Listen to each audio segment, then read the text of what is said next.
Bonjour Adnan Azam. Bonjour. Je suis ravie de vous accueillir sur Tribune Libre. Au plaisir. Je suis né à 18 km de Souaïda, dans mon village natal, qui s'appelle Al-Douira. Al-Douira. C'est loin de la côte? Nous sommes complètement dans le sud, Oui. C'est-à-dire il y a 500 km de la côte. Ouais. Dans les terres? Dans la terre, dans la montagne, à la montagne, vraiment. Nous sommes à 1800 mètres d'altitude. Notre montagne est parmi les plus hauts, parce qu'on est à côté de Golan. Le fameux Golan. Le fameux Golan, absolument. On en reparlera. Ah oui. Vous avez fait des études de droit à Damas. Vous vous lancez dans un des plus longs voyages à cheval au monde, de 1982 à 86. Exactement, 1300 jours à cheval. Et votre but, c'est de faire connaître le monde arabe? Partager. Aux Occidentaux? Et connaître le monde occidental. Et ce monde arabe qui est finalement assez méconnu. Mal connu, exprès. On va en reparler également. En 1986, vous vous installez à Paris pour être journaliste dans le domaine de la politique, une de vos passions. Et vous gérez l'association que vous avez fondée qui s'appelle Marche des valeurs. C'est ça? Exactement. Je me suis installé à Paris en 1986 et je me suis tout de suite lancé dans la vie économique pour vivre et tout ça. Et puis j'ai immédiatement créé cette association. Comme j'étais dans le quartier Guy Môquet, à côté de métro Guy Môquet, au 234 rue Championnet, on a appelé l'association Village Guy Môquet. Et c'était vraiment entre quelques personnes qui vivent à quelques mètres de station de métro. Et puis quelques années plus tard, c'est-à-dire 2-3 ans, on a changé le nom, c'est devenu Paris Village. Ce n'est plus Village Guy Môquet, c'est-à-dire ça y est là, c'est Paris. Et puis après, on a changé le nom encore. C'était en 2003 quand il y avait les émeutes de 93. On l'appelait la marche des valeurs parce qu'on a commencé à organiser des marches 2004, 2005, 2006. Et puis après, on l'a appelé la France qui marche. Là, ça devient plus politique parce que je me suis dit, il faut absolument que les milliers des immigrés, enfin moi j'appelle ça jamais immigrés, les Français, les nouveaux Français qui vivent en France, il faut absolument qu'ils deviennent politiques, c'est-à-dire qu'ils votent, qu'ils se présentent, qui travaillent dans la politique, c'est-à-dire qu'ils deviennent élus à la mairie, à l'Assemblée nationale, au Sénat, qui devient ministre. J'étais en fait en 94, le premier Français d'origine arabe, ou le premier arabe naturalisé français, à se présenter aux élections législatives dans la 19e circonscription de Paris, en 94 exactement. Ouais. Et pour vous, c'est une des meilleures façons de s'intégrer finalement? Si on fait pas la politique dans un pays, on reste superficiel. On connaît pas tout. La politique nous permet de tout connaître. Quand on fait la politique, on connaît le sport, on connaît le commerce, on connaît la culture. La politique, c'est vraiment le sommet en fait, la vibration de l'âme d'un peuple. Sinon, on reste juste sur la surface. La politique, on rentre à l'intérieur des gens. Voilà, c'est l'engagement. C'est l'engagement la plus sacrée. Pour vous, c'est participer à la vie du pays. Exactement. Vous avez écrit à ce moment-là 2 livres et tourné 3 films documentaires. Aujourd'hui, je suis à ce livre-là, Quand l'arabe s'éveillera. Oui. C'est mon 11e livre. Très bien. Absolument. En 2009, chapeau, vous êtes fait chevalier de l'Ordre national du mérite. Exactement, par monsieur Bernard Bajolet. Celui qui a donné l'accord, c'est le président de la République, c'était monsieur Chirac, qui Dieu bénisse son âme. Et celui qui est venu pour me mettre la décoration au Sénat, à la salle René Coty, c'est Bernard Bajolet. Il était coordinateur national de renseignement à l'Élysée. 2 ans plus tard, en 2011, la guerre en Syrie commence. Mhm. Et vous retournez vivre dans ce pays qui vous tient évidemment à cœur, c'est le vôtre, auprès du peuple qui souffre. Là, en 6 ans, vous écrivez d'ailleurs 8 livres et vous tournez un film documentaire en 2017 Exactement. qui vous permet de faire une tournée internationale pour informer le public sur les réalités de ce conflit en Syrie. On va reparler de la Syrie parce qu'en fait, souvent, il y a une certaine désinformation, on va le dire comme ça. Mhm. Je suis parti en 2011 parce que ça faisait 25 ans non-stop que je suis en France. Mhm. Par naïveté, je voulais absolument être un citoyen français parce que je crus à la France. Parce que quand on dit liberté, égalité, fraternité, démocratie, tout ça, c'est très bon. Bien sûr. Et en 2011, je me suis rendu compte que la France était une colonie pour un État profond. Je ne sais pas laquelle, je ne veux pas faire comme les autres, mais bon. Et les Français, qu'ils soient un ministre, au président de la République, aux journalistes, ce sont que des pions qui travaillent pour les autres. Et j'ai compris que celui qui mène la guerre contre la Syrie, c'est le monde occidental qui utilise le mot démocratie comme un tremblant juste pour casser la Syrie. Et bien sûr, leurs soldats, leurs pions, leurs mercenaires sont toujours les terroristes, les intégristes, l'islam politique, qui est l'ennemi numéro 1 de la religion musulmane. La religion musulmane est totalement en dehors de leur criminologie. La religion musulmane ne ressemble absolument à rien à Daesh, ni à Al-Qaïda, ni à Al-Nusra, ni tous ces fanatiques qui sont fabriqués par les services de renseignement américains et sionistes. Vous pourriez nous rappeler le contexte du conflit de 2011 ? Le conflit de 2011, je préfère, pour les gens qui écoutent, que je fais une toute petite introduction pour savoir comment on est arrivé là. Bien sûr. En fait, je vais prendre un tout petit morceau de l'histoire. La Syrie n'est pas très loin d'ici.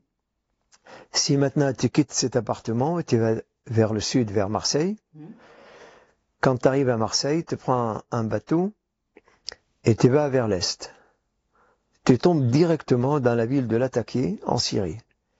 La Syrie, en fait, la côte syrienne, il fait presque 400, 500 kilomètres. C'est énorme. La Syrie, il fait carrément toute le partie est de bassin Méditerranée.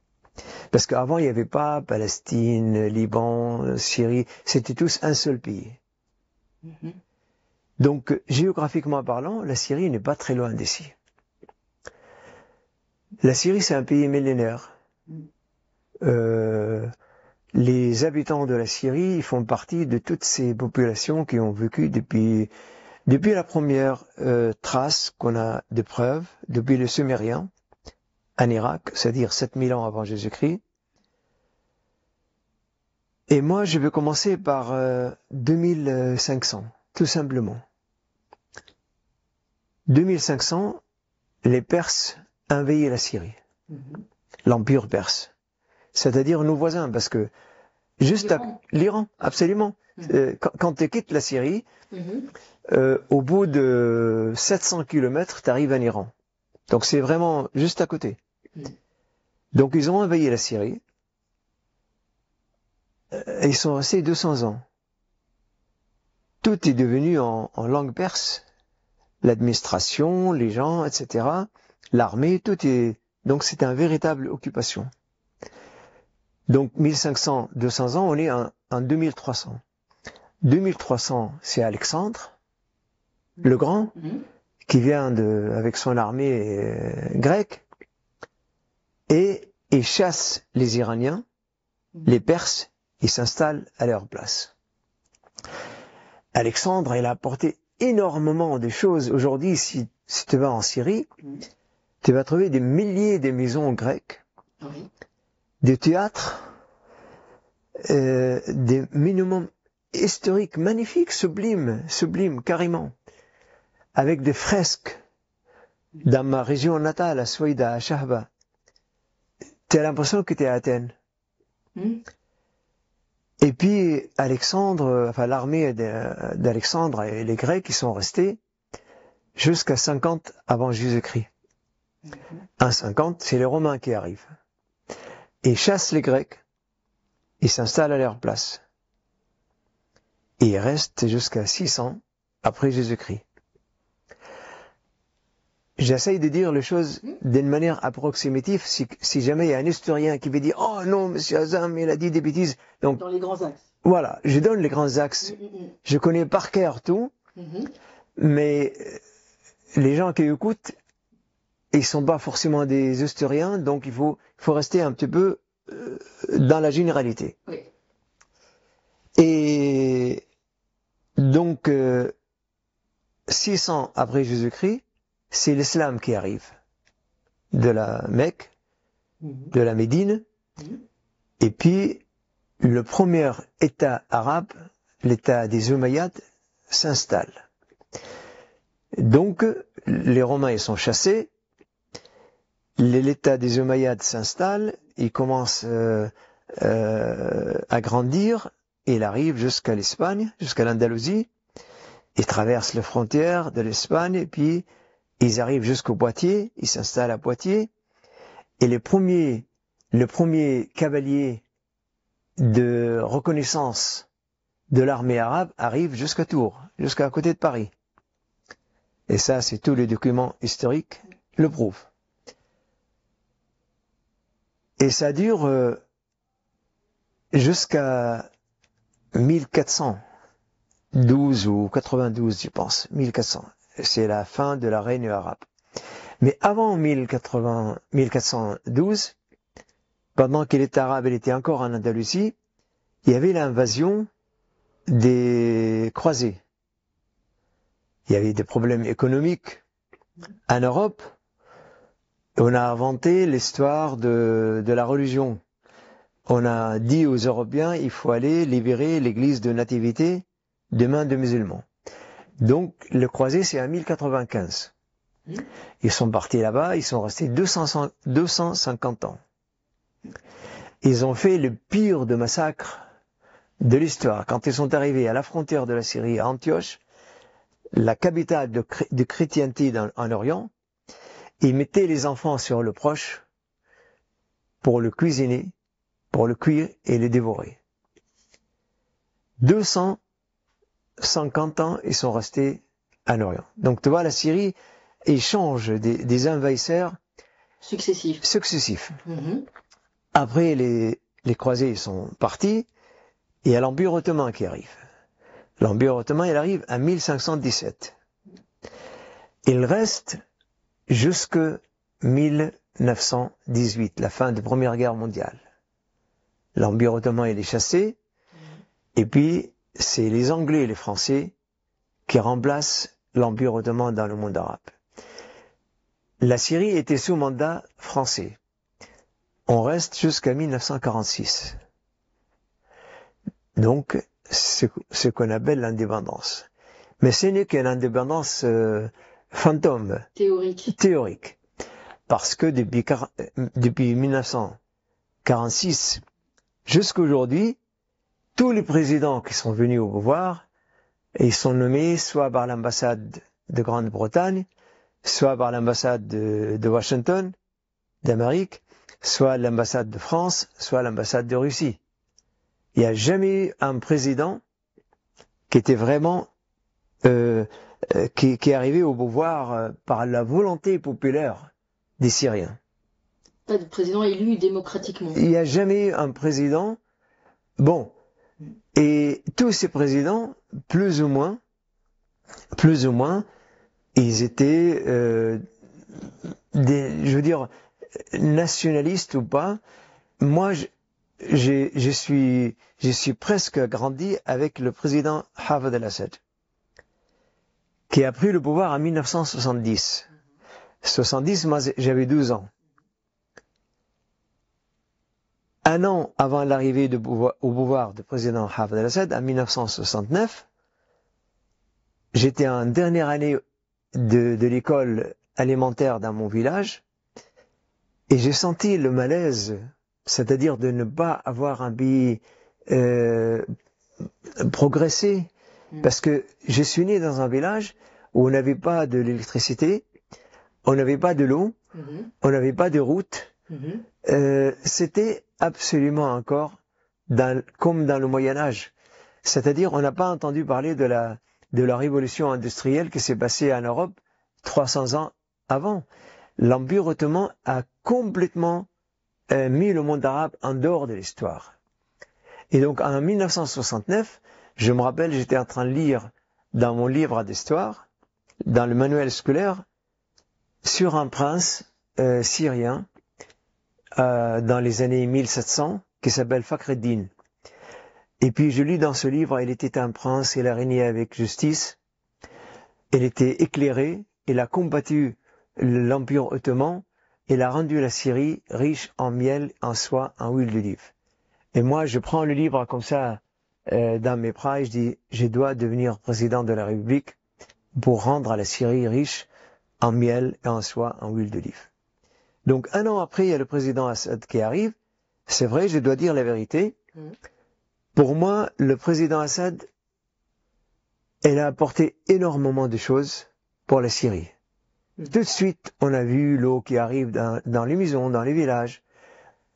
On a vu des routes goudronnées. On a vu des hôpitaux. On a vu des institutions, l'Assemblée nationale, des syndicats, l'enseignement totalement gratuit de première année jusqu'à dernière année. Il a à peine régné 9 ans, c'est-à-dire jusqu'à 1979. Les frères musulmans, les salafistes, les takfiristes, il y a des gens qui aiment pas qu'on dise salafistes, parce que ça signifiait que les gens qui étaient avec le prophète Mohammed.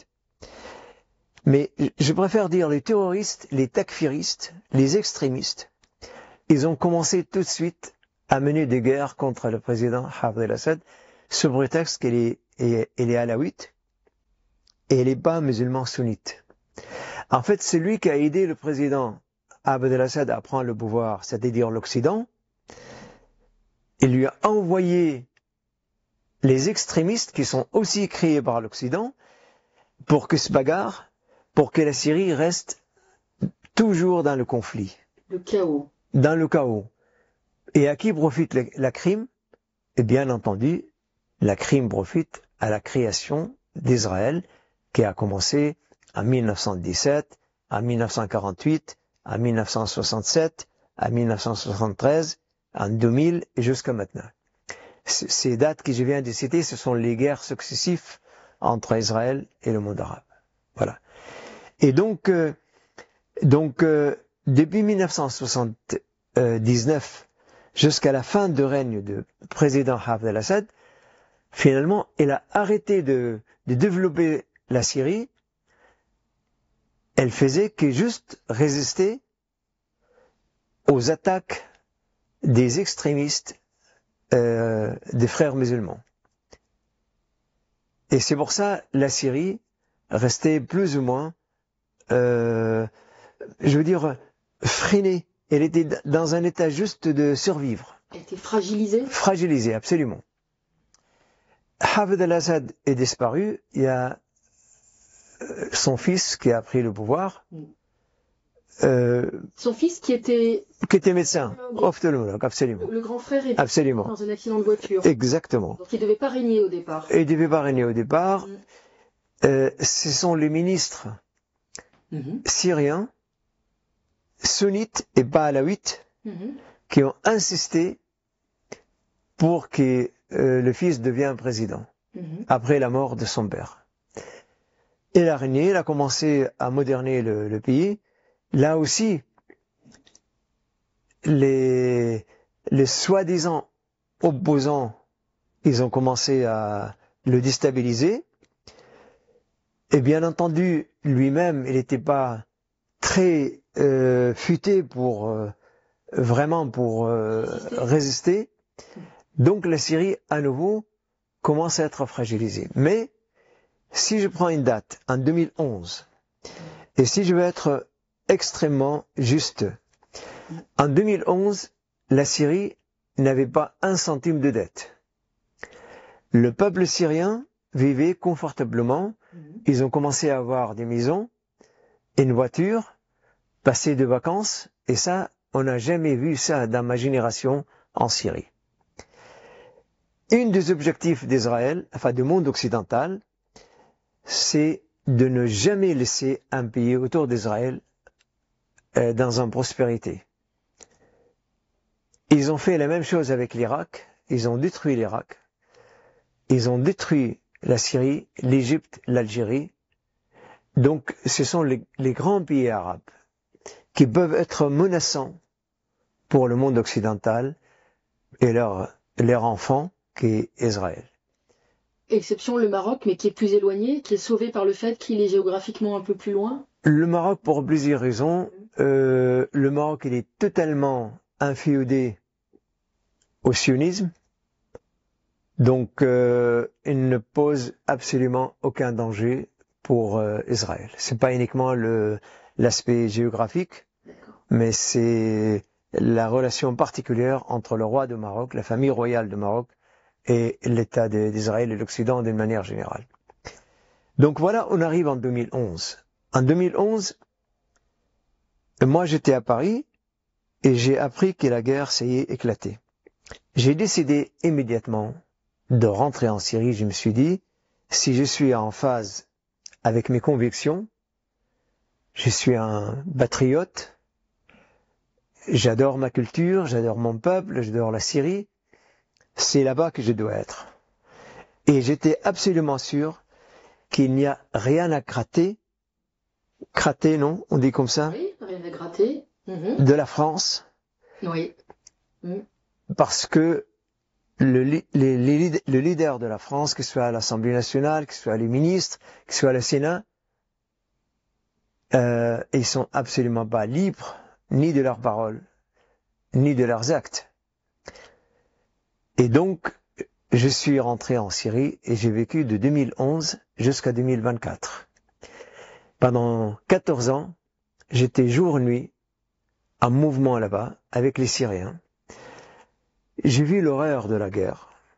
Vraiment.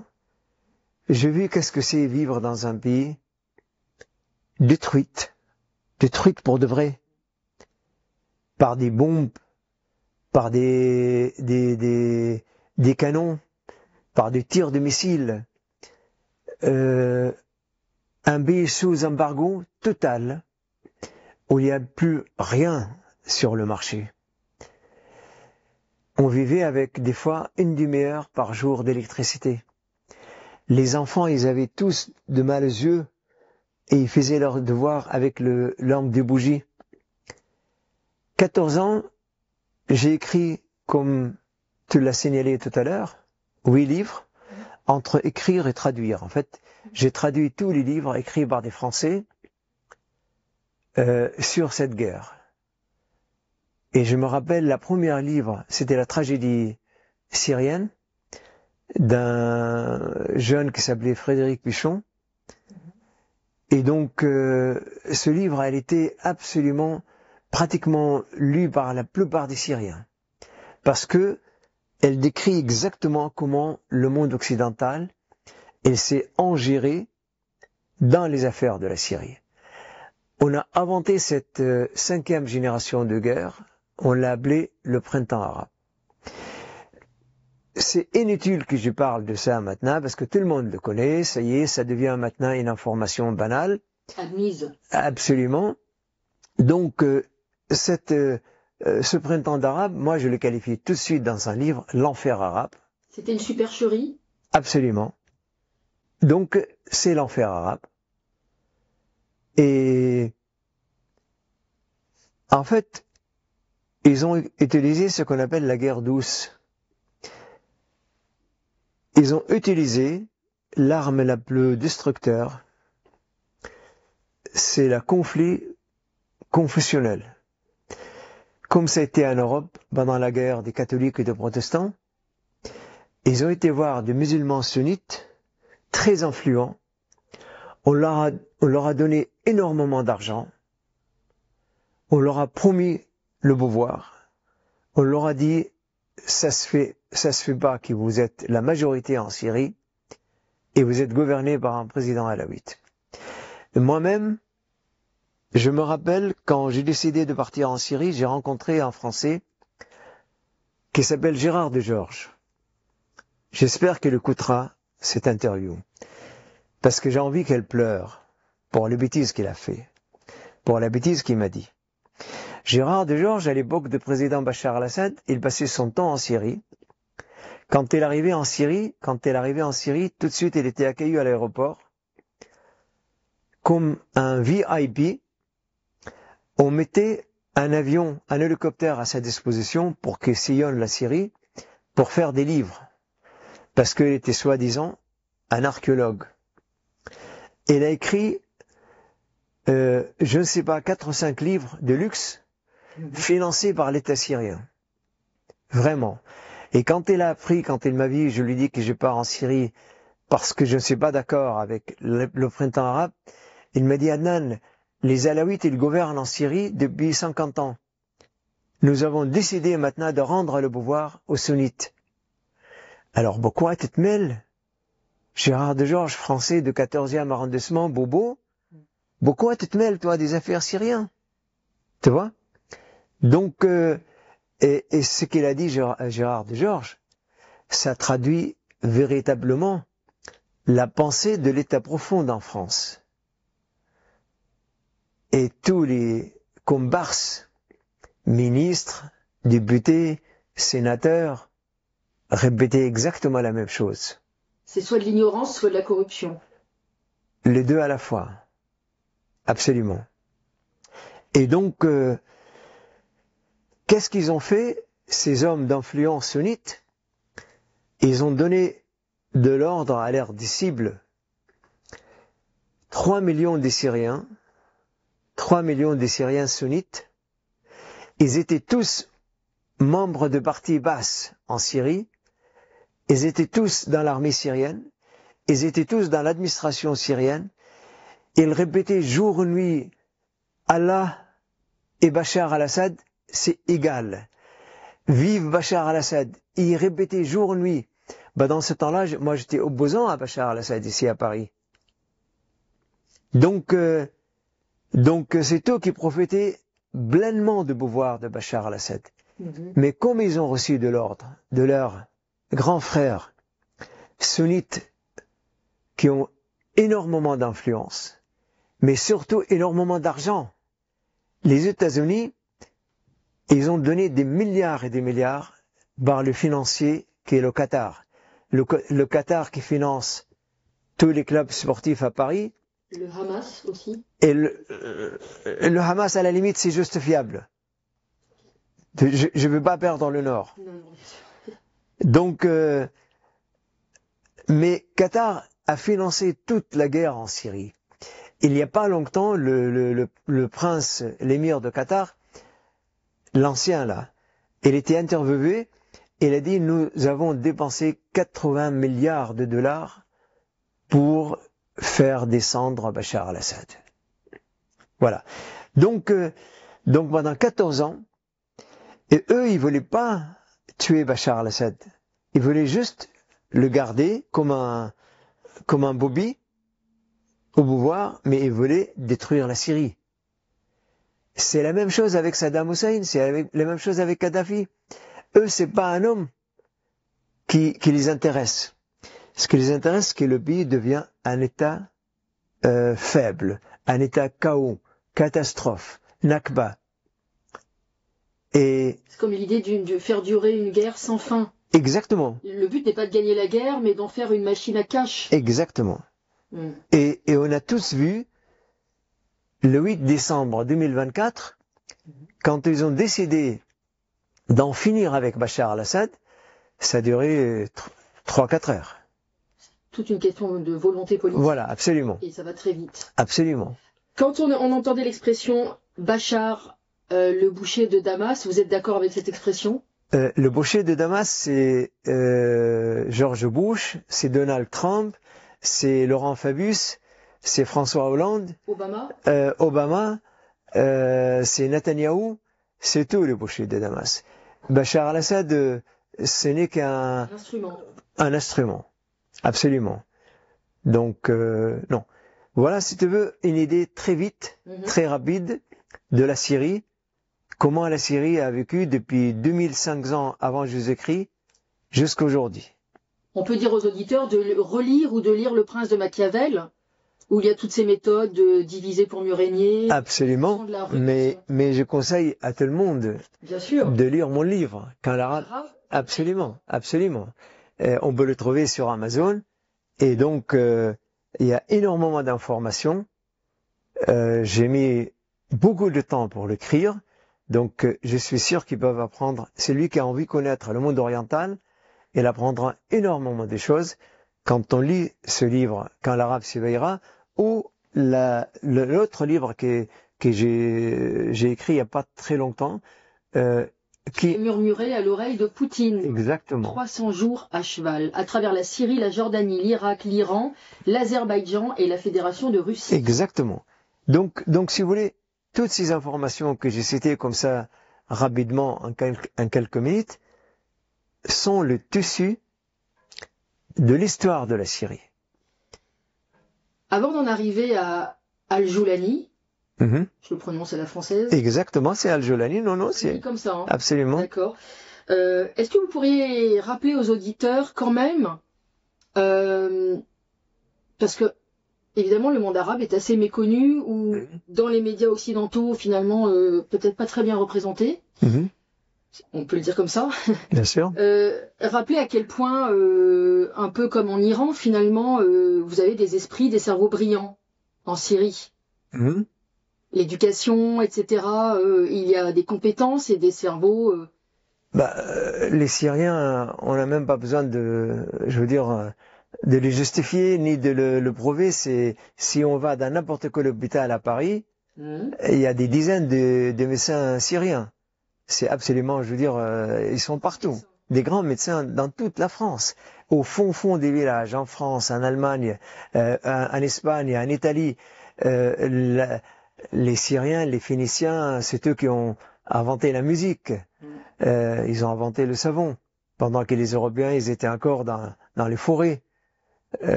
Vous profitez du parfum chez Louis XIV pour cacher les mauvaises odeurs. Enfin, toi tu peux le dire, mais moi je veux pas être méchant. Voilà. Il vaut mieux sourire pas. Bien sûr, absolument. Donc la Syrie, les Syriens, c'est un peuple raffiné, méditerranéen.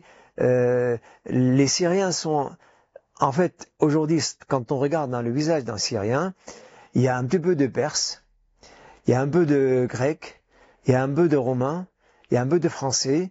Il y a un peu des Arabes du Sud, de Yémen et de l'Arabie Saoudite. Donc un Syrien, il a réussi à digérer. Je ne sais pas si je peux trouver un mot plus raffiné que digérer. C'est, tu vois, absorber. C'est vraiment. Il a pris la combinaison de toutes les cultures. C'est un Syrien, c'est quelque chose. Je me rappelle en 1982. Quand je suis arrivé à cheval à Paris, un professeur d'histoire à la Sorbonne, il m'a dit quand les Syriens se sont endormis, le monde a respiré. Ils étaient là, ils étaient partout, ils étaient le maître de la mer Méditerranée. Mais bon, c'est comme tout dans la vie, il y a un moment où on grandit, puis il y a un moment où on chute. C'est comme aujourd'hui la France aujourd'hui n'est pas comme la France à l'époque de François Ier. Donc voilà, c'est né de Louis XIV. C'est cyclique. Voilà, absolument. Vous avez des ingénieurs aussi. Ah oui, bien entendu, bien sûr. Des grands littéraires. Des littéraires, des musiques, bien sûr. Vous parlez un arabe particulier ou... Non, c'est l'arabe classique. C'est absolument. En fait, si je résume en 2 mots, un Syrien, il cultive la terre, il fabrique, il écrit, il joue la musique. Un Syrien, il vit pleinement. Et il est raffiné. Le Syrien, c'est quelqu'un qui, comme la mer Méditerranée, il est magnifique, il est bon, mais il y a des moments où il est fâché, il y a des moments où il est faible, il y a des moments. Aujourd'hui, c'est pas du tout notre heure. Il a du tempérament, le Syrien? Bien sûr, absolument. Mais il peut être un diplomate. Mhm. Ouais. Est-ce qu'il a des points communs avec le Gazaoui? Si tu veux, les Palestiniens, les Libanais, les Syriens, les Jordaniens, c'est un seul peuple. Nous sommes tous cousins germains. Absolument. Nous sommes de cousins germains. Il n'y a pas une seule famille en Syrie qui n'a pas des frères et des sœurs au Liban, en Jordanie et en Palestine. Mais ça, cette division, elle est dans la tête des Occidentaux qu'ils ont tellement fait pour nous diviser. Et jusqu'à maintenant, malheureusement, ils sont en train de réussir. Pour mieux régner. Pour mieux régner, absolument. En parlant de régner, on en arrive à Al-Joulani. Qui est cet homme? D'où sort-il? Et comment est-il posé là? Alors, en 2011, quand ils ont vraiment réussi à faire fuir 3000 Syriens vers le Liban, la Jordanie, la Turquie, l'Europe et l'Amérique. Parmi ces 3 millions, on a repéré, enfin la France et la Grande-Bretagne et les États-Unis et Israël, ils ont repéré ce qu'on appelle l'opposition politique. Il y avait des hommes politiques à Paris, à Londres, à Washington. En Turquie, ils ont commencé à organiser, soi-disant, la chute de Bachar al-Assad. Ils ont fait en forme d'un gouvernement en exil. Mm-hmm. Et puis, ils ont commencé à arriver, ces hommes, à faire chuter Bachar al-Assad pour le remplacer dans le pouvoir.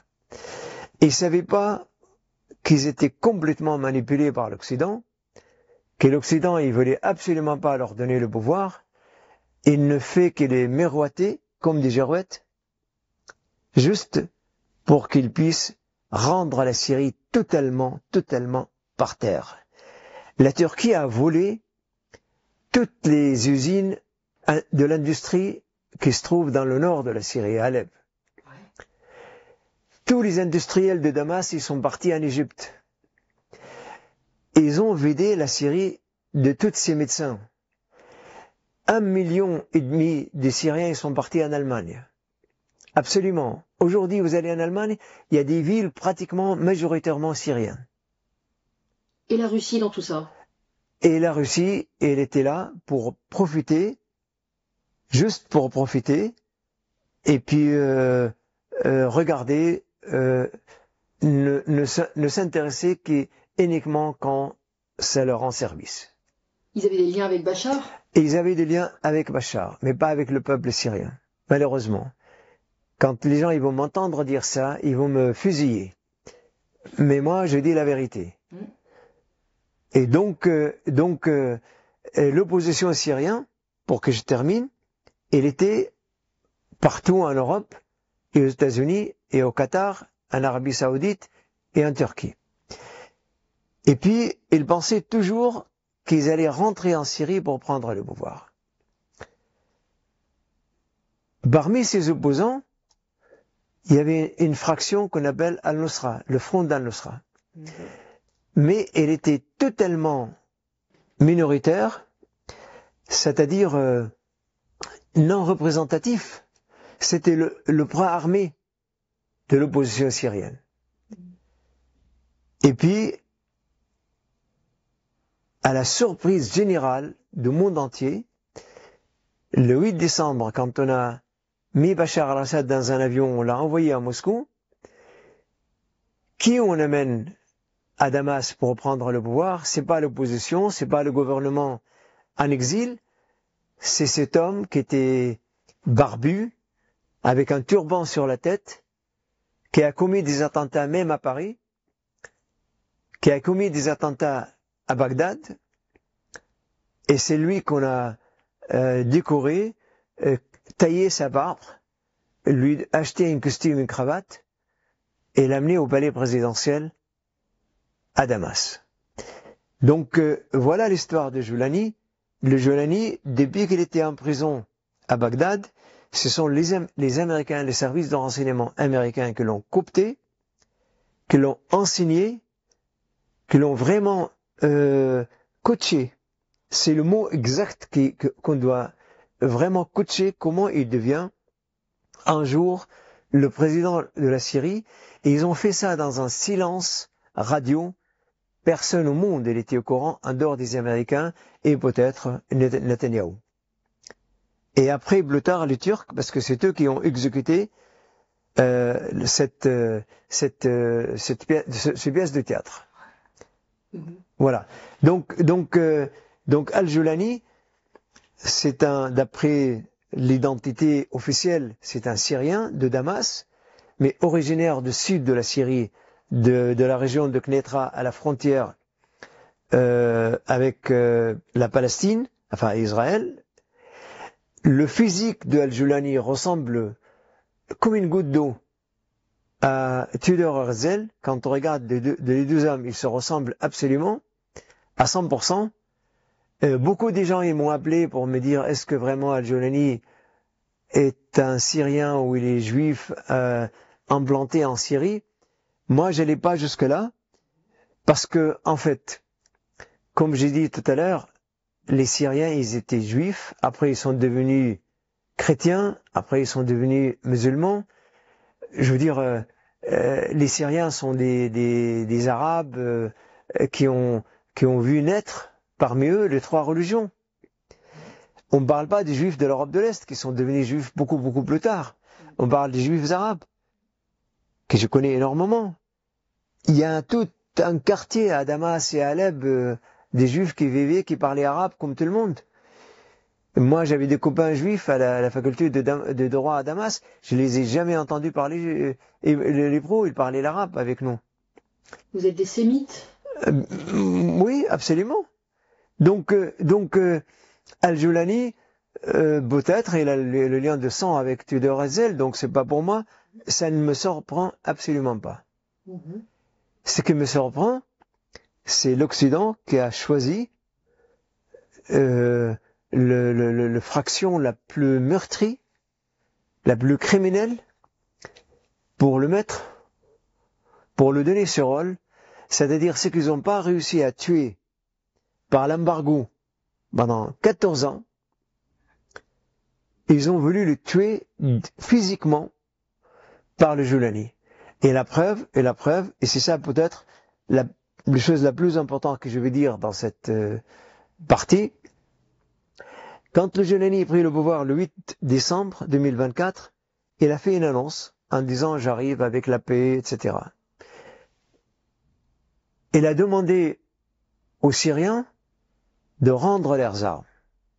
Et surtout aux Alaouites, parce qu'ils étaient au pouvoir, soi-disant. Depuis le premier jour, elle a licencié l'armée syrienne, totalement, toute l'armée, la police, les fonctionnaires, 1 200 000 Syriens licenciés. Un jour au lendemain, ils avaient plus de source de vie. Tous les Alaouites, on lui a rendu leurs armes. Mais, en parallèle, les hommes de Al-Joulani, c'est-à-dire ils ont partagé le rôle. Il leur a dit, moi j'ai dit des choses pacifiques, et vous le traduisez avec la tuerie. Vous voyez, il a pris le parti la plus soi-disant acceptable de l'affaire, et ces hommes, ils ont complètement fait le contraire de ce qu'il dit. C'est un double jeu. C'est un double jeu, absolument. 24 heures après leur prise de pouvoir, ils ont brûlé le mausolée de symbole de la religion alaouite à Alep, qui est très sacré pour les Alaouites.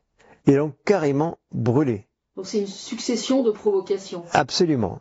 C'est un début de provocation. Et puis son armée fonce de Alep à Damas, de Damas vers la côte, vers l'attaquer, vers la région des Alaouites.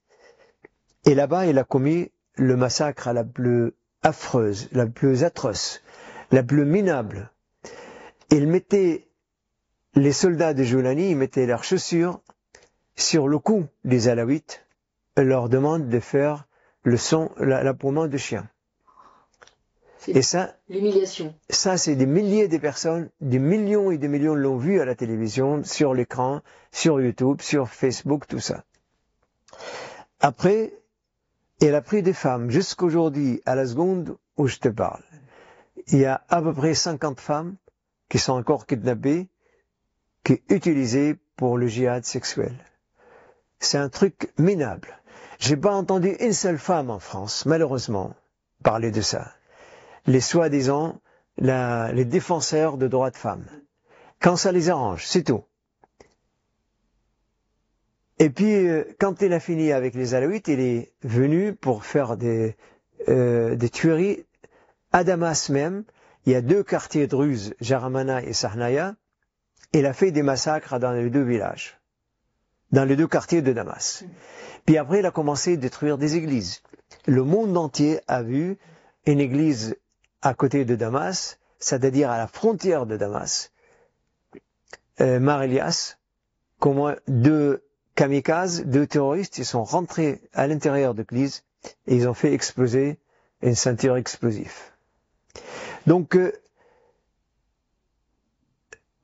c'est un véritable boucher, Joulani. Un véritable terroriste assoiffé de sang et de feu. Quand elle a fini avec tout ça, elle a décidé d'aller vers notre région, la région druze. Alors, la région druze, pour les gens qui veulent regarder vraiment, qui veulent suivre ce qu'on est en train de dire, quand on est à Damas, et on va aller vers le sud,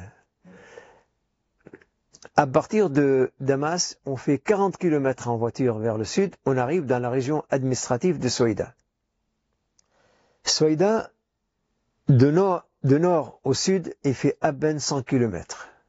Donc c'est comme une petite ville de Nantes ou de, je ne sais pas, une ville de 400 000 habitants en France. Voilà, et une petite ville en tout cas, c'est toute la région. Il y a la ville de Soïda et 132 villages qui entourent Soïda. Le 14 juillet, la fête nationale en France, et ben voilà, elle a décidé d'envoyer son armée, des milliers d'hommes, avec des chars, avec des drones kamikazes, qu'il les a eus par son ami Erdogan, le grand manipulateur, le grand criminel, le grand boucher, et il a envahi la région de Soïda. Pendant 4 jours, jour et nuit, la machine de mort frappe les habitants de Soïda, frappe les villages de Soïda, frappe les maisons de Soïda. Pour un peuple de 400 000 habitants, 7 000 hommes et femmes, enfants tués ou blessés. C'est comme si on dit en France 1,5 million de morts par rapport au proportionnel de nombre d'habitants. 40 villages sur 132 villages, ils sont totalement brûlés. Moi, ici à Paris, à Porte de Saint-Cloud, à partir de chez moi, je regarde ma maison dans mon village, dans le feu. Quelques heures plus tard, je regarde mon appartement dans la ville de Soïda, cet appartement qui ressemblait à un musée, dans lequel j'ai mis tout ce que j'ai pu apprendre à travers le monde, de l'Amérique, de l'Europe, de l'Orient, de la Russie, 2600 documents historiques, tous mes photos, tous mes films, documentaires, mais vraiment un véritable musée. Ils ont tout volé et en partant, ils ont donné le feu avec de l'essence et de gasoil, même le carrelage. J'ai vu le film, ils ont filmé mon appartement, même le carrelage sur le sol, il a été explosé avec la puissance de feu. Je ne sais pas si le Mongol ou le Tatar ou je ne sais pas quelle armée qui a fait, je veux dire, autant de génocides, et malgré ça, malheureusement, le président Macron reçoit ce criminel à l'Élysée. Et les médias en France racontent de mensonges et ne tuent une deuxième fois par le mensonge. Une guerre planétaire orchestrée par Trump et Netanyahou et Erdogan, et je pense M. Macron au courant de tout ça. Je ne peux pas croire le contraire. Sous les silences de la Russie et de la Chine, du monde entier, tout un petit peuple en nombre en train de mourir sous leurs yeux. Et le média en France, ils disent que c'est une bagarre entre les Druzes, c'est-à-dire nous, et les Bédouins qui habitent avec nous. Un mensonge absolument minable, médiocre. Je ne sais pas comment un journaliste français qui se prétend être un intellectuel, un cultivé, je m'excuse si je dis un faux cul, raconte de mensonges, comme Georges Malbruno, comme tous ces journalistes qui prétendent être experts de l'Orient. Experts de l'Orient, ils savent même pas prononcer mon nom. Ça fait 40 ans que je suis en France. La plupart des Français me disent Monsieur Adnan, c'est comme des tarés mentaux. Pourtant, c'est pas le plus compliqué. Comme des tarés mentaux. Ils vivent pendant des mois et des années en monde arabe, dans le monde arabe, ils savent pas dire un mot en arabe. Et moi, quand je fais une erreur de conjugaison en langue française, il faut qu'il apprenne à parler le français d'abord. Juge toi-même d'abord, juge ton servitude pour les forces étrangères qui colonisent la France. Ces gens-là qui ont essayé plusieurs fois de assassiner le général de Gaulle parce qu'il a parlé uniquement de l'indépendance de la France. Donc voilà ce que je peux dire pour le 2011 et pour le 8 décembre 2024 pour Jolani. Nous sommes une fois de plus Saïx Picot, il a divisé le monde arabe. Saïx Picot, pour les ignorants français, ce sont deux ministres. Saïx, c'est un ministre des Affaires étrangères britannique. Les fameux accords. Absolument. Et Picot, si je le prononce bien, prononce-le bien toi, s'il te plaît. Comment on dit Picot? Saïx Picot. Voilà. Donc, c'est le ministre des Affaires étrangères français qui ont pris un ciseau et coupé le monde arabe entre la France et la Grande-Bretagne. Et aujourd'hui, on est en train de couper la Syrie même. Dans quelques jours, on va voir un État druze, un État sunnite, un État alawite, un État kurde. Et puis après, l'État druze, on va le couper en deux, et l'État alawite en trois, et l'État kurde en cinq. Et comme ça, M. Netanyahou, et M. Trump, et M. Erdogan, et M. Poutine, et tous ces hommes-là, ils peuvent profiter du pétrole syrien, du gaz syrien, des métaux, comment dirais-je, précieux. Absolument précieux en Syrie. Voilà, c'était le mot que j'ai pas trouvé. Voilà. Ça donne des frontières en plus qui ne respectent pas les tracés naturels. Exactement, exactement. Vous êtes aussi attaqué par Israël?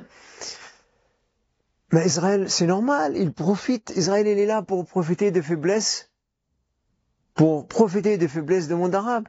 S'il n'y avait pas Jolani, Israël n'aura pas le Golan n'aura pas l'occasion de rentrer en Syrie. En fait, on a planté Israël là exprès pour, à chaque fois qu'il y a une petite faiblesse à l'intérieur du monde arabe, il pénètre à l'intérieur. Et le jour où les Arabes se réveilleront, je ne sais pas quand, et le jour où les Arabes commencent à être grands, le jour où les Arabes oublient que la religion n'est pas faite pour gouverner, le jour où ils peuvent mettre la religion de côté et faire de la politique, véritablement, là, il y aura peut-être une chance pour que le monde arabe retrouve son unité. Mais je peux te dire que les Américains et les Anglo-Saxons et les sunnistes, ils sont prêts à faire 1000 guerres pour maintenir le monde arabe dans cet état lamentable dans lequel il est actuellement. Vous regardez aussi ce qui se passe à Gaza, Oui. et le monde arabe n'intervient pas trop. Alors, ça c'est aussi une autre comédie mortelle. Quand cette offensive, le 14 juillet, commençait contre le peuple druze, tous les tribus arabes, tous les musulmans sunnites de la terre, c'est-à-dire 1,8 milliard, ils ont commencé à pleurer. Les bédouins sunnites à Souaïda, ils sont attaqués par le druze. Or, Gaza, la Palestine, les Palestiniens, ça fait 24 mois qu'ils reçoivent des tonnes de bombes sur leur tête. Il n'y a pas un salopard arabe qui a crié. Je ne parle pas du peuple, hein, je parle du gouverneur. Le peuple arabe, il a descendu dans la rue, il a manifesté, mais pas assez. Pas assez non plus. Mais je parle du gouverneur arabe. Et il n'y a pas un seul qui a dit « Ah là là, les Palestiniens, ils sont attaqués ». Et j'allais même beaucoup plus loin que ça. C'est les Arabes qui financent cette guerre contre les Gazaouis. C'est les billets arabes du Golfe qui donnent de l'argent à Israël pour qu'ils tuent les Palestiniens. Et ça, je suis absolument sûr. L'objectif étant... Parce que si les Gazaouis gagnent cette guerre, leur trône va tomber. Le trône arabe, ils vont tomber. Parce que les Arabes, on attend un triomphe pour qu'on se met en état de marche. Si les Palestiniens gagnent, si la résistance au Liban gagne, si les Yéménites gagnent, tous ces présidents fantômes, corrompus, installés par les Américains et les sionistes, ils vont tomber. Et c'est pour ça, j'espère qu'ils vont gagner, qu'ils vont résister, et que tous ces présidents, princes, rois, fantômes tomberont, et enfin le peuple soit maître de son destin. Oui, tout à coup, ça explique mieux et ça éclaire cette question qu'on se pose tous. Pourquoi Bien sûr. Les dirigeants arabes ne font rien. On n'a jamais voulu expliquer ça en France. Ben oui, c'est une bonne... Et puis, les gens comme moi, ils n'auront jamais le micro, ils seront jamais invités dans les médias subventionnés, absolument. Mais on a beaucoup de choses à dire là-dessus. Mais ça, c'est l'explication absolument parfaite. Ça fait 50 ans que je fais de la politique.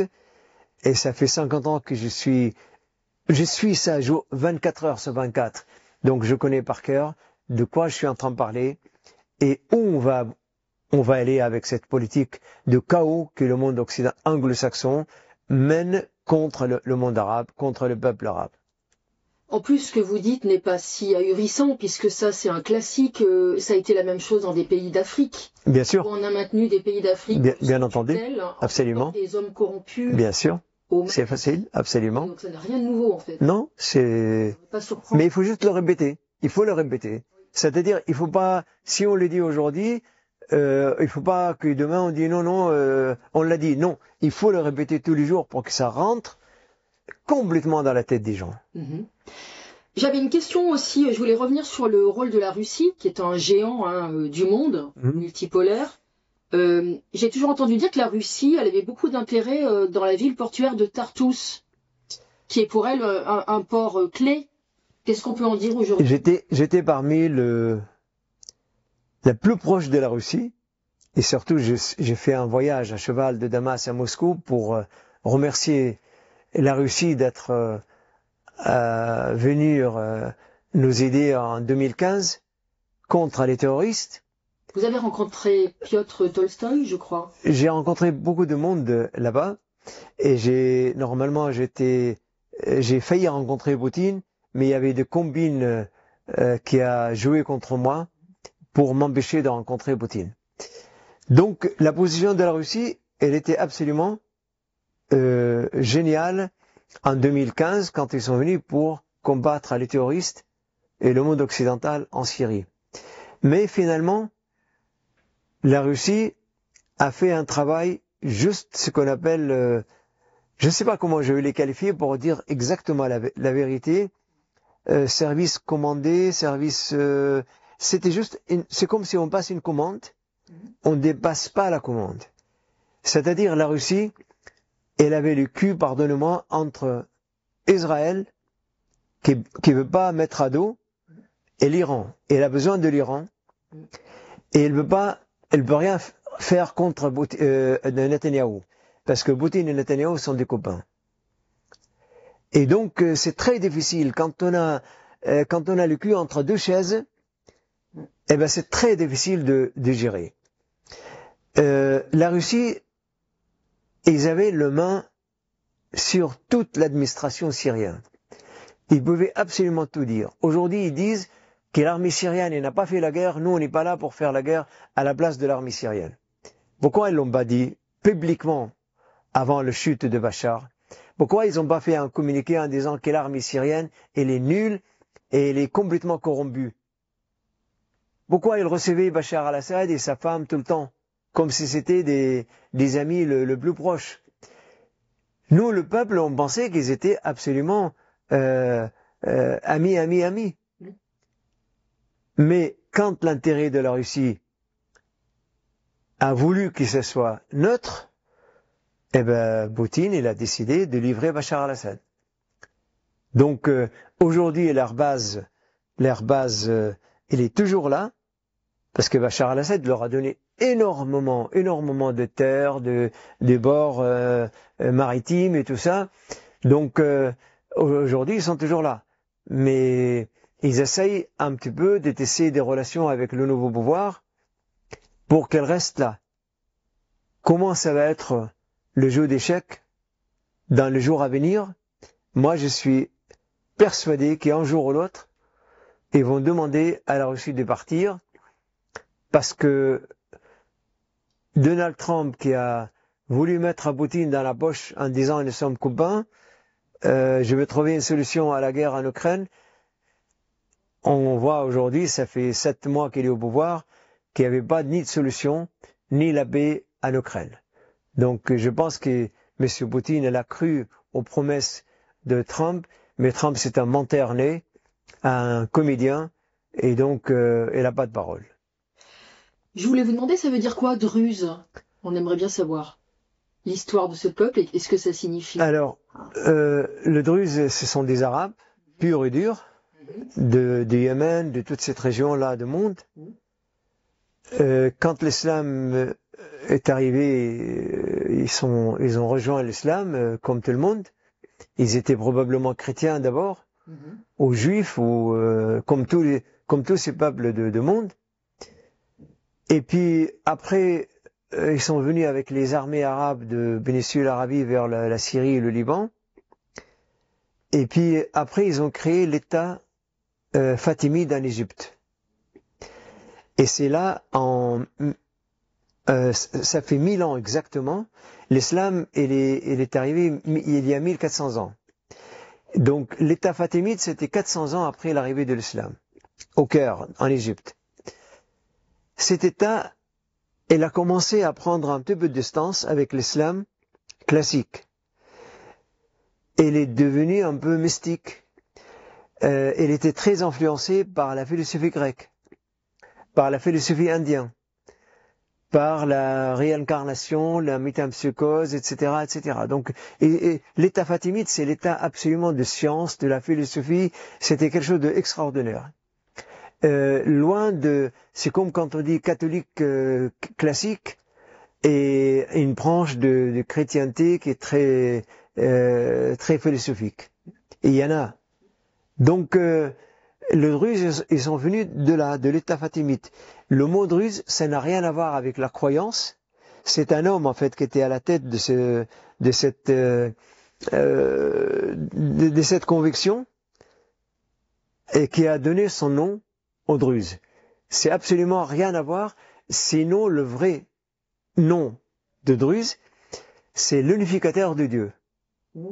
En fait, les Druzes, ils disent qu'il y a un seul Dieu et ils croient réellement à la réincarnation, ils croient réellement à l'esprit, à l'âme de l'homme. Donc, je suis pas un homme religieux, donc je vais pas raconter n'importe quoi. Mais en tout cas, c'est un véritable, c'est une croyance non prosélytiste. On fait pas de prosélytisme. Donc c'est un peuple très très mystique, très très croyant, mais croyant dans avec la pudeur, avec l'intériorité, absolument. Et c'est pour ça vivre avec de Druzes, c'est vivre avec la paix. Donc voilà. Et Giuliani a trouvé le moyen de venir les massacrer. Vous êtes très inquiet actuellement pour votre ville. Je suis inquiet pour ma région. Je suis inquiet pour toute la région de Soïda. Ça fait depuis le 14 juillet, on n'a pas d'eau parce que Giuliani il a coupé. En fait, la région de Soïda, c'est une région où on n'a pas d'aéroport, on n'a pas de route, on n'a pas de mer, on n'a pas. La seule route qui nous lie à la planète, c'est une route qui part de Damas jusqu'à Soïda, 100 kilomètres. Et là, depuis le 14 juillet, cette route elle est coupée. Pas d'essence, pas d'eau dans les maisons parce qu'ils ont détruit beaucoup de puits d'eau en fait. Ils ont même failli mettre de poison dans l'eau. On a des enregistrements de leaders de Giuliani et ils parlent entre eux. Il faut mettre le poison dans l'eau. C'est-à-dire vraiment c'est quelque chose, c'est une appétit de mort qui n'existe nulle part ailleurs. Si on écoute aujourd'hui, il y a en Syrie presque 1000 imams de mosquées qui appellent à la haine, qui appellent à tuer les Alaouites, les chrétiens, les Druzes, les Kurdes. Et Monsieur Macron reçoit ce monsieur à l'Élysée. Ça, je ne sais pas. Ça fait absolument aucune explication. Impossible de le comprendre. Voilà. Est-ce qu'il y a un espoir quand même de sortir de cette situation? Vous voyez des issues possibles? Aujourd'hui, les belligérants, c'est comme des hyènes. Le hyène, en fait, c'est l'animal la plus affreux, la plus, voilà, péjoratif. C'est ni de tigre, ni de lion, ni de loup, ni de chien. C'est vraiment comme des hyènes autour de cadavres. Et ils sont en train de voir comment on va partager la Syrie. Entre Erdogan et les autres, mais surtout Erdogan qui voulait absolument mettre la main sur la Syrie et Netanyahou qui va agrandir Israël pour arriver jusqu'à l'Euphrate en Irak et le Nil en Égypte. En fait, il va créer son empire comme il l'a écrit dans son premier livre il y a très longtemps, où il s'est qualifié comme le roi David ou le roi Salomon. En fait, l'objectif de M. Netanyahou, c'est de créer cet accord hébraïque pour transformer tous ces États en fait en entité confessionnelle qui va les appeler les États-Unis hébraïques. C'est-à-dire il n'y a plus rien qui s'appellera la Syrie, ni le Liban, ni la Palestine, ni la Jordanie. Ça sera un État confessionnel druze, un État confessionnel sunnite, un État confessionnel chrétien, et le tous ensemble liés à l'État juif. Et leur nom commercial, c'est comme Coca-Cola, c'est comme McDonald's, c'est l'État-Unis hébraïque. Ce sera l'autre nom du Grand Israël. Voilà. Est-ce que le monde arabe va laisser faire ça? Pour l'instant, tant qu'on a des hommes au pouvoir castrés, comme... Des traîtres? Ah oui, absolument. Moi, je pense traître, c'est pas assez pour eux. Vraiment. Traître, c'est pas assez. C'est des nains. C'est des nains. Pour conclure, vous avez un message à adresser au monde arabe qui est dans votre cœur? J'espère que les jeunes les jeunes dans le monde arabe se réveillent, mais surtout les jeunes en France, vraiment, qui puissent en finir avec cette mentalité colonialiste, qui pensent à créer un monde. C'est très naïf ce que je suis en train de dire, mais je ne peux qu'être comme ça, moi. Mais surtout, ce qu'on appelle les immigrés, moi je dis pas les immigrés, les Français nouveaux, qui puissent se libérer de la mainmise des frères musulmans, de l'endoctrinement de la religion islamique. L'islam est une religion de paix et d'amour et pas de haine et d'extrémisme. Donc moi je pense que l'espoir viendra de ces jeunes-là en Europe, de ces émigrés soi-disant, de ces Européens nouveaux, qu'eux puissent être sérieux et responsables et pensent à créer un monde digne, noble, pas un monde de haine, de tuerie, comme Joulani est en train de faire maintenant. Ou se libérer, comme dit Jacob Cohen, du complexe du colonisé. Absolument. Absolument. C'est pour ça qu'il faut qu'ils participent à 100% à la vie politique de leur pays respectif en Europe et en l'occurrence ici en France. Je me rappelle combien c'était quelque chose de extrêmement important et symbolique en 1994 quand j'étais le premier candidat aux élections législatives en France. C'est un bon souvenir. Ah, c'était extraordinaire. Je me rappelle comment j'ai écrit ma profession de foi avec l'aide d'un dictionnaire et avec deux amis vraiment qui m'ont aidé à trouver. D'abord, je mettais le mot en arabe, après on le traduit pour écrire ma profession de foi. Et je me rappelle quand je frappais à la porte, quand je faisais de porte à porte, quand je dis je suis candidat aux élections législatives, les gens, c'était quelque chose. Mais il faut avoir la volonté. Vous avez aimé apprendre le français? J'adorais ça. Et j'espère que je puisse encore apprendre davantage. Donc, voilà. Et surtout, maintenant, je n'ai plus de batterie. Ma maison était détruite. Maintenant, je vais essayer de parler davantage. Je vais développer ma chaîne YouTube. C'est pour ça, les gens qui écoutent, s'ils peuvent adhérer, s'ils peuvent abonner, pardon. Elle s'appelle comment? Adnan Azam, tout simplement. Tout simplement. Voilà. Et ça me fera très plaisir. Un grand merci à vous, Adnan Azam. Merci à toi, Habibi.